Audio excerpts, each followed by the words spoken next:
بسم اللہ الرحمن الرحیم۔ حضرت آدم علیہ السلام کے نہ باپ ہیں نہ ماں، بلکہ اللہ تعالیٰ نے آپ کو مٹی سے بنایا ہے۔ چنانچہ روایت ہے کہ اللہ تعالیٰ نے جب آپ کو پیدا کرنے کا ارادہ فرمایا تو حضرت اسرائیل علیہ السلام کو حکم دیا کہ زمین سے ایک مٹھی مٹی لائیں۔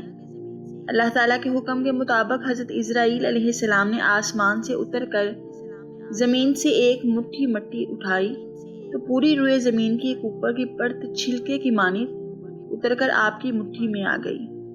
معزز سامعین، جس میں 60 رنگوں اور مختلف کیفیتوں والی مٹھیاں تھیں، یعنی سفید و سیاہ، سرخ، زرد وغیرہ رنگوں والی، اور نرم و سخت، شیریں، تلخ، نمکین اور پھیکی وغیرہ۔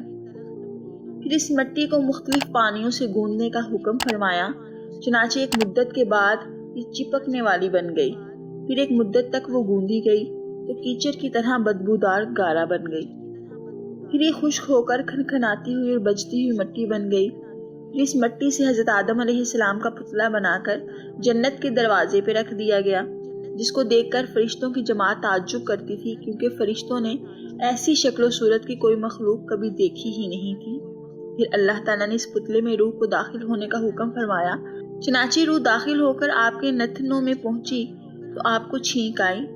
جب روح زبان تک پہنچ گئی تو آپ نے الحمدللہ پڑھا اور اللہ تعالیٰ نے فرمایا کہ یرحمک اللہ، یعنی اللہ تعالیٰ تم پر رحم فرمائے۔ اے ابو محمد، میں نے تم کو اپنی حمد ہی کے لیے بنایا ہے۔ پھر رفتہ رفتہ پورے بدن میں روح پہنچ گئی اور آپ زندہ ہو کر اٹھ کر کھڑے ہو گئے۔ ترمذی اور ابو داؤد میں یہ حدیث موجود ہے کہ حضرت آدم علیہ السلام کا پتلا جس مٹی سے بنایا گیا، چونکہ وہ مختلف رنگوں اور مختلف کیفیتوں کی مٹیاں تھیں، اس لیے آپ کی اولاد یعنی انسانوں میں مختلف رنگوں اور قسم قسم کے مزاجوں والے لوگ ہیں۔ حضرت آدم علیہ السلام کی کنیت ابو محمد یا ابو البشر اور آپ کا لقب خلیفۃ اللہ ہے۔ آپ سب سے پہلے اللہ تعالیٰ کے نبی ہیں۔ آپ نے 960 برس کی عمر پائی اور بوقت وفات آپ کی اولاد کی تعداد 1,00,000 ہو چکی تھی، جنہوں نے طرح طرح کی صنعتوں اور عمارتوں سے زمین کو آباد کیا۔ قرآن مجید میں بار بار اس مضمون کا بیان کیا گیا ہے کہ حضرت آدم علیہ السلام کی تخلیق مٹی سے ہوئی، جیسا کہ سورہ آل عمران میں ارشاد ہے، بے شک عیسیٰ علیہ السلام کا حال آدم علیہ السلام کی طرح ہے کہ انہیں مٹی سے بنایا، پھر فرما دیا کہ ہو جاؤ تو وہ فوراً ہو گیا۔ دوسری جگہ اللہ رب العزت ارشاد فرماتے ہیں، اِنَّا خَلَقْنَاهُم مِّن طِینٍ لَازِبٍ، بے شک ہم نے انسانوں کو چکنی مٹی سے بنایا۔ کہیں فرمایا وَلَقَدْ خَلَقْنَا الْإِنسَانَ مِن صَلْصَالٍ مِّنْ حَمَإٍ مَّسْنُونٍ، اور بے شک ہم نے انسان کو بجتی ہوئی مٹی سے بنایا، جو اصل میں ایک سیاہ اور بدبودار گارا ہے۔ معزز سامعین، جب اللہ تعالیٰ نے حضرت آدم علیہ السلام کو اپنی خلافت سے سرفراز فرمانے کا ارادہ کیا تو اس سلسلے میں اللہ تعالیٰ اور فرشتوں کا جو مکالمہ ہوا وہ بہت ہی تعجب خیز ہونے کے ساتھ ساتھ نہایت ہی فکر انگیز اور عبرت آموز بھی ہے۔ جیسا کہ اللہ تعالیٰ نے فرمایا، فرشتوں، زمین میں اپنا خلیفہ بنانے والا ہوں جو میرا نائب بن کر زمین میں میرے احکامات نافذ کرے گا۔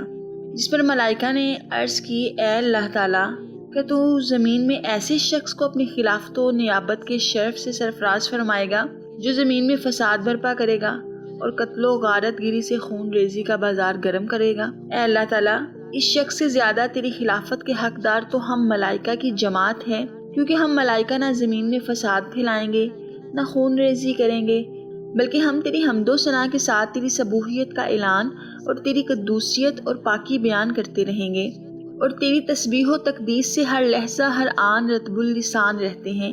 اس لیے ہم فرشتوں کی جماعت میں ہی کسی کے سر پہ اپنی خلافت و نیابت کا تاج رکھ کر اس کو خلیفۃ اللہ کے معزز لقب سے سرفراز فرما۔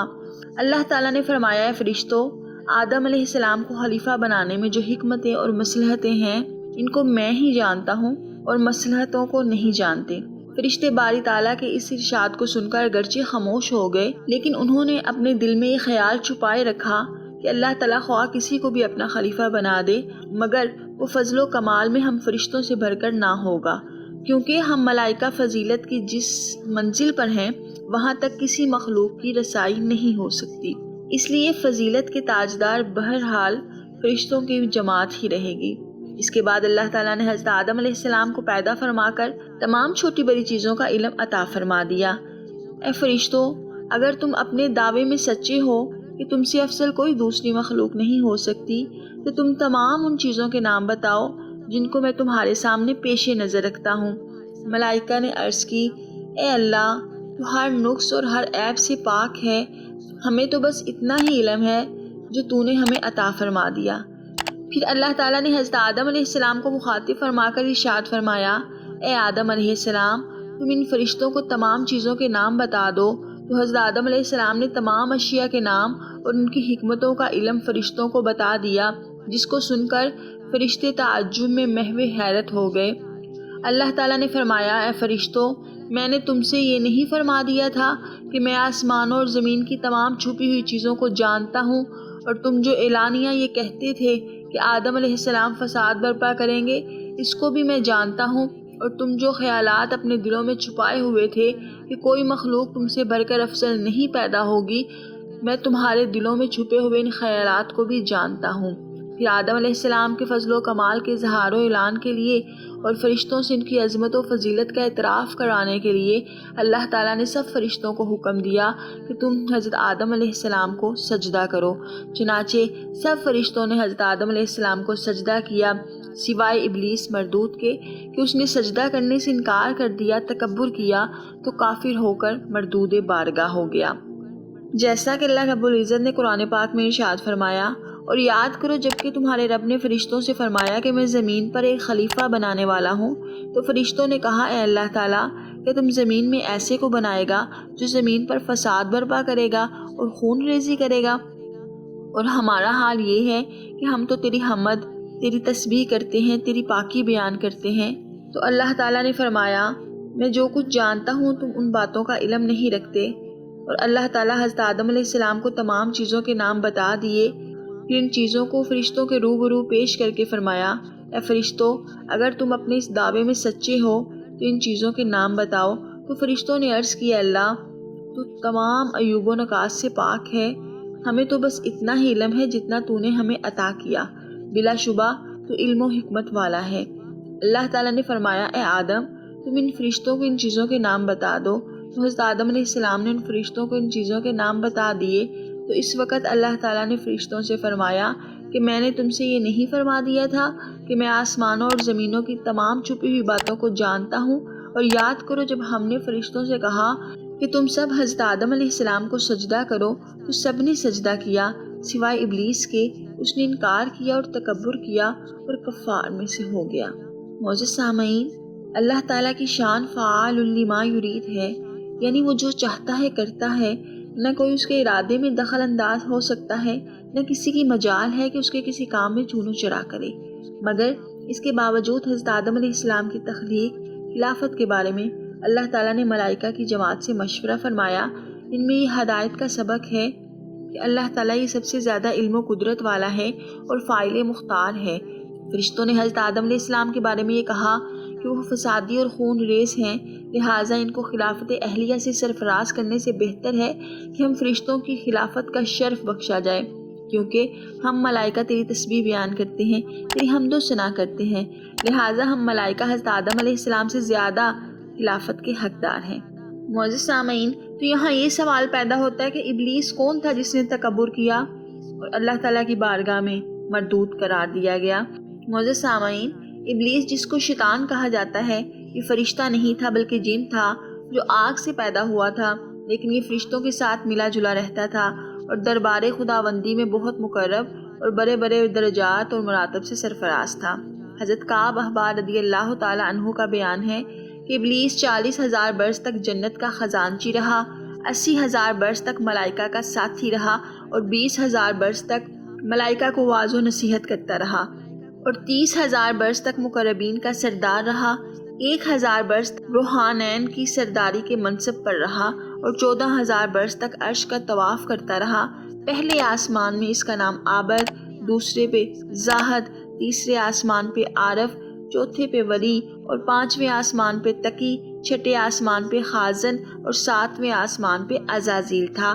لوح محفوظ میں اس کا نام ابلیس لکھا ہوا تھا اور یہ اپنے انجام سے غافل اور خاتمے سے بے خبر تھا، کیونکہ جب اللہ تعالیٰ نے حضرت آدم علیہ السلام کو سجدہ کرنے کا حکم دیا تو ابلیس نے انکار کر دیا اور حضرت آدم علیہ السلام کی تحقیر اور اپنی برائی کا اظہار کر کے تکبر کیا کہ یہ تو مٹی سے بنا ہے اور میں آگ سے بنا ہوں اور میں اس کو سجدہ کروں۔ اس جرم کی سزا میں اللہ تعالیٰ نے اس کو مردود بارگاہ کر کے دونوں جہان میں ملعون فرما دیا اور اس کو اور اس کی پیروی کرنے والوں کو جہنم کا ایندھن قرار دیا۔ جیسا کہ قرآن مجید میں اللہ رب العزت ارشاد فرماتا ہے، اللہ نے فرمایا، ابلیس، کس چیز نے تجھے روکا کہ تو نے سجدہ نہ کیا جبکہ میں نے تجھے حکم دیا تھا؟ وہ بولا کہ میں آدم علیہ السلام سے بہتر ہوں کیونکہ تو نے مجھے آگ سے پیدا کیا اور اس کو مٹی سے بنایا ہے۔ اللہ تعالیٰ نے فرمایا کہ تو یہاں سے اتر جا، تجھے کوئی حق نہیں پہنچتا کہ تو یہاں رہ کر غرور کرے، نکل جا، تو ذلت والوں میں سے ہے۔ ابلیس بولا کہ تو مجھے قیامت کے دن تک کی مہلت دے دے۔ اللہ تعالیٰ نے فرمایا تجھے مہلت ہے۔ وہ بولا کہ خداوند، قسم ہے اس کی کہ تو نے مجھے گمراہ کیا، میں ضرور تیرے سیدھے راستے پہ تیرے بندوں کی طاق میں بیٹھوں گا، پھر ضرور ان کے آگے، ان کے پیچھے، ان کے دائیں سے، ان کے بائیں سے ان کے پاس آؤں گا اور بہکاؤں گا۔ تو اے اللہ، تو اپنے اکثر بندوں کو شکر گزار نہیں پائے گا۔ اللہ نے فرمایا، اے شیطان، تو یہاں سے نکل جا، تو مردود ہے، تو راندہ ہوا ہے۔ جو میرے بندوں میں تیرے پیچھے چلے گا تو میں ضرور تم سب کو جہنم سے بھر دوں گا۔